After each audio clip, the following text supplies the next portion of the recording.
Ayan mga lods, kung inyo pong makikita, barko po yan ng Chinese. Bali isang araw, isang maghapon yung harabulan namin dito sa West Philippines. Galing kami ng Pag-asa, papuntang Palawan, Mainland Palawan, sa 30 nautical miles from Palawan.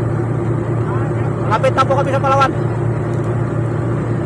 Bali dalawang barko yan, yung isa ay nasa bandang unahan na namin. Medyo malayo yung isa.